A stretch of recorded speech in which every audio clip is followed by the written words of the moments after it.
Nice to meet you all through this online class.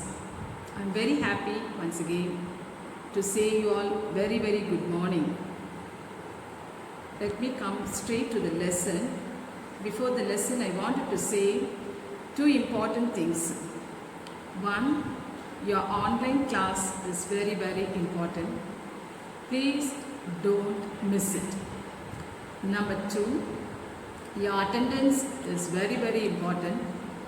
Please don't miss it also. And also the test which we are giving in the online class, please write the test, which is also equally important.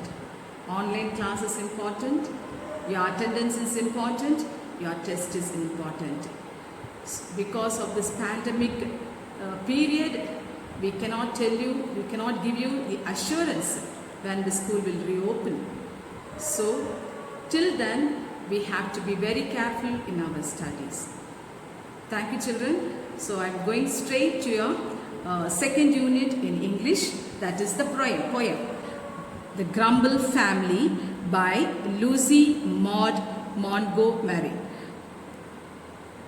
So this is a very good author, and he is a Canadian author, and he is known for many novels, and he has written 20 novels and 530 short stories, 500 poems and 30 essays. He is a very good writer and an interesting writer also. He started his career in 1908. He was born in 1874 and he passed away in 1942. But the career he began in the year 1908. So L.M. Montgomery is a very good Canadian author and a writer and an essayist and a poet. Before that, after finishing the introductions, I am just going straight to the poem. So please follow the first 4 lines. There is a family nobody likes to meet. They live, it is said, on Complaining Street. In the city of never are satisfied, the river of discontent beside. So this is an imaginary poem. So you have to imagine each and everything. So what is given? The city name is Never or Satisfied. In Tamil we call it as Tripti Adayada Nagaram. So there also a river is passing through that city, and that river's name is Discontent. So Adripti Nadi endru solvargal. Okay, so there is a family. So in that city that never are satisfied, in that city a family is living. And that city there is a street, and that street name is Complaining Street. So the city name is Never or Satisfied, the street name is Complaining Street, and a river also is going in that city, and that river is Discontent river. Okay, so and there is a family. So nobody likes that family, I should say. So it is an imaginary poem. So once again, I'll tell you the first 4 lines. There is a family nobody likes to meet. So no one in this world want to meet that family. They don't like that family. They live, it is said, on Complaining Street, in the city of never or satisfied, the river of discontent beside.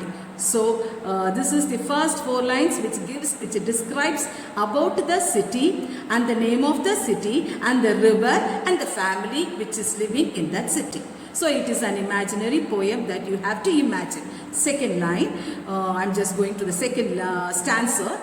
They growl at that and they growl at this. Whatever comes, there is something amiss, and whether the station be high or humble, they all known by the name of Grumble. So the second name is given to that family. Well, what is that name? Grumble. So they started grumbling at each and everything. You know, that is grumbling means that is always telling something, what I should say, குறை சொல்லிக் கொண்டே இருப்பார்கள் என்று சொல்வார்கள். Grumbling at each and every small, even small things. So whether it is a high, whether they are in a high good position, whether they are in a low position, without telling even a single grumbling things, they cannot keep quiet. they will be finding fault with each and everything. Whatever thing is undertaking, they will be finding fault with it. So they growl at that and they growl at this, each and everything. When whatever they see in this world, they start growling. Whatever comes and there is something amiss, whatever good things happens also, they try to find a small fault in it.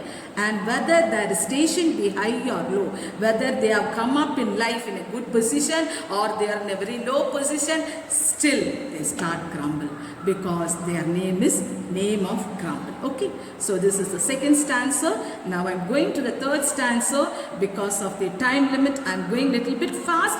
Kindly follow it very carefully. The weather is always too hot or cold.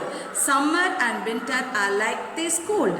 Nothing goes right with the folks you meet down on the gloomy complaining street. The weather is always, now you know weather is hot, and some in December the weather is very cold. So in summer it is very hot and we find there's so much of exertion, we have thirsty, this and that. In winter we are been experiencing very cold, we wanted to keep ourselves warm, whatever may be, but still these people, they start grumbling. So nothing goes right with the folks you meet. So whichever people they are meeting on the way, even though those people are in a correct position, these people will try to find fault. So that complaining street, no, it is always covered with gloomy, means darkness. So because they are not satisfied, they have started grumbling, they have started complaining. So the street has no brightness, it is completely covered with darkness. Okay, so the weather is always too hot or it is cold. Summer and winter are like this cold. Nothing goes right with the folks you meet down on the gloomy complaining street. Now I'm going to the fourth stanza. They growl at the rain and they growl at the sun. In fact, the growling is never done. And if everything please them, there isn't a doubt they growl that they nothing to grumble about. So when it is that is when they are looking at the rain, they are growling. They are looking at the sun, they are growling. So this whatever, if anything is so pleasing, it happens to them, means they will not keep quiet. They will say there is a small mistake has been committed in that thing. So without pointing out any mistakes, they cannot keep their mouth shut. So they growl at the rain and they growl at the sun. In fact, the growling is never done. They cannot stop their growling. And if everything please them, that's a doubt. So is it not a doubt? So small fault they will become, they'll find it, they're trying to find it. They growl at the nothing to grumble about. So these 4 lines, 4 stanzas, it talks about these things. I'm going to the 5th stanza. But the curious thing is that not one of the same can be brought to acknowledge his family name, for never a grumbler will own that he is connected with it all, you see. So the purest thing is happening. So purest means Vindayana. So whatever is that, not even a single soul they are seeing in this world, they are trying to find fault. So but the curious thing is that not one of the same can be brought to acknowledge his family name, for never a grumbler will own that he is connected with all you see. So this is the 5th stanza is over. I'm going to go to the 6th stanza. The worst thing is that if anyone stays among them too long, he will learn their ways. And before he dreams of the terrible jumble, he adopted into the family of grumbles. So the worst thing, if any way passers comes and stays with them, means he'll start slowly learning. That is, a worst thing is that if anyone, any way passers among them, whoever's coming to that street, he will also learn their ways. So it's very shortly, within no time, those way passers also started learning the what is characters of this people. And before he dreams of the terrible jump, sometimes the way passers who they think, if they wanted to, that is, they think in their mind that this is wrong, but that will not happen in his mind. immediately this family will change their mind also. That is immediately what I should say. They will change that people's mind also.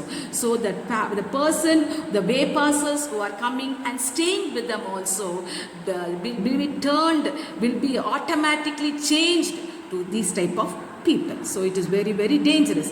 And so it were wisest to keep our feet from wandering into complaining street, and never to growl whatever we do, lest we mistaken for grumblers too.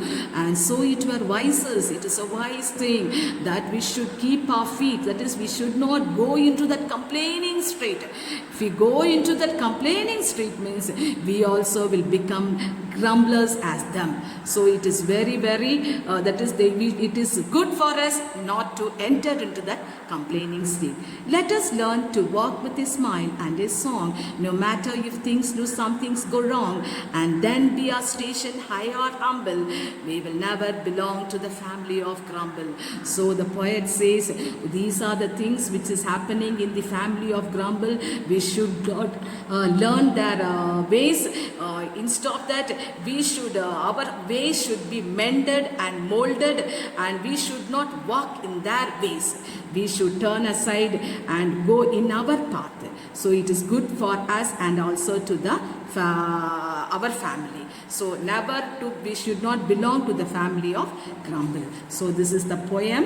I have just explained to you in English, but some of the children, it is very difficult for them to follow it in English. For you to understand only, I'm just telling one or two things in Tamil. Okay, the first stanza means that is Adrupti Nadiki Pakama எப்பொழுதும் திருப்தி அடையாத நகரத்தில் குறை சொல்லும் தெருக்களில் யாரும் சந்திக்க விரும்பாத ஒரு குடும்பம் வசித்து வந்தது. ஸோ ஒரு ஃபேமிலி அங்க இருக்கிறது. ஸோ அந்த family what they are doing, அவர்கள் என்ன செய்கிறார்கள் என்பதை நம்ம பார்ப்போம். அவர்கள் அதிலும் குறை காண்பார்கள், இதிலும் குறை காண்பார்கள். எது வந்தாலும் அதில் ஒரு ஒருங்கற்ற தன்மையை காண்பார்கள். தகுதி உயர்ந்தாலும் தகுதி தாழ்ந்தாலும் அவர்கள் குறை காண்போர் என்ற பெயரில் அறியப்படுகிறார்கள். I am talking about the second stanza. Now I am going to the third stanza. I am explaining it in Tamil. வானிலை வெப்பமாக இருந்தாலும், குளிர்ச்சியாய் இருந்தாலும், கோடையாய் இருந்தாலும், குளிர்காலமாய் இருந்தாலும், எதுவாக இருந்தாலும், அந்த இருண்ட குறை சொல்லும் தெருவில் யாரை கண்டாலும் எதுவும் சரியாய் இருப்பதில்லை. Okay, this is the third stanza. And fourth stanza I'm telling you, அவர்கள் மழையை குறை சொல்வார்கள், வெயிலையும் குறை சொல்வார்கள். உண்மையில் அவர்கள் உருமுவது எப்பொழுதும் நின்றதில்லை. எல்லா விஷயங்களும் அவர்களை சந்தோஷப்படுத்தினாலும் கூட சந்தேகமில்லாமல் தங்களுக்கு குறை காண எதுவுமே இல்லை என்று அவர்கள் உருமுவார்கள். ஸோ ஒரு எல்லா விஷயத்தையும் அவங்க பார்த்தா கூட சந்தோஷமாக இருந்தாலும் கூட அவங்களுடைய பொழுதுபோக்கே ஒரு குறை சொல்றது தான்.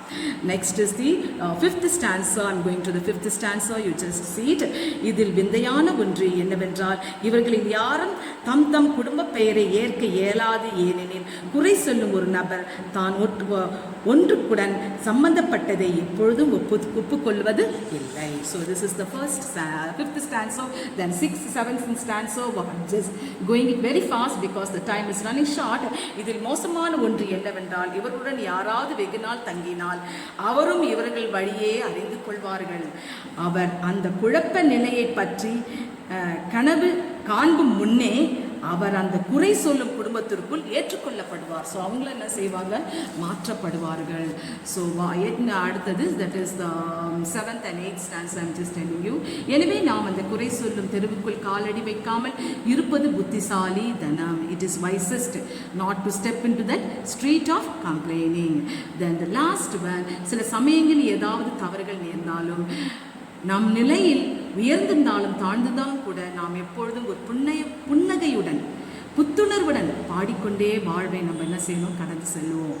அப்படி வாழ்ந்தால் இது எல்லாருக்கும், தட் இஸ் சமுதாயத்துக்கும் நம்மளுடைய குடும்பத்துக்கும் நாட்டுக்கும் அது ரொம்ப ஒரு ஏற்றதாக காணப்படுகிறது. So please go through this poem. I have explained to you in English as well as to the Tamil. So please read, and each and everything is there. So after that I'll tell you some of the hard words which is given in your text. So it is discontentment, Adrupti Adaidal. Amiss means it is not quite right, and what I should say, ஒழுங்கற்று இருந்தல். Then growl means it will make a low guttural sound in the throat. So growl means it is a உருமுதல் வந்து அப்படிப்பட்ட ஒரு ஒலியை நம்ம எழுப்புகிறோம். So discontent வந்து இது வந்து adjective, அமிழ்சம் adjective, growl வந்து verb, grumble noun. Okay. So gloomy means to appear distressing or frightening. அதான் இருண்ட ஸ்தலமாக நம்மளுக்கு காணப்படுது. Curest means what you are called the stray, unusual, விசித்திரமான ஒரு பொசிஷன் நம்ம காட்டி கொடுக்கப்படுகிறது. Then acknowledges means ஒப்புக்கொள்ளுதல். So terrible, it is extremely bad or serious, wandering, walking or moving in a leisurely or aimless way. It is also a verb. So these are giving in your textbook that you can follow it and read the following lines from the poem and answer the questions below. I'll send you the answers for you so that you can study well and try to go through each and every line. If you have any doubt, please call over to me and clear that out. Please study well. God bless you.